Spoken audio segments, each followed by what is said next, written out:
Nema, Hrvati lažu doktoru Mitiju kakvu naciju, da sam ja neki robot sa zvijezda, a nisam. Hrvati inače su konaciti pobiju svoj narod sa tajnom vojnom tehnologijom i kažu bili su neki roboti.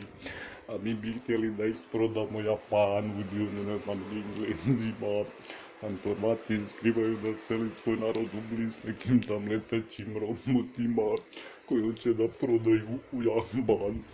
Hrvati skrivaju zločine u Japanu koje počinila njihova divna leteća kuja.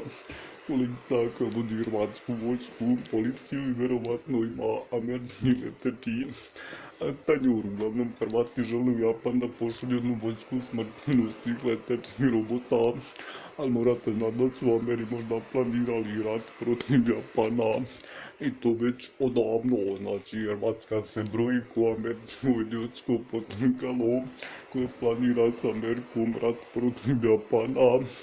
A rat će početi uskoro kad se Hrvati sa vojskom letećih robota presele u Japan.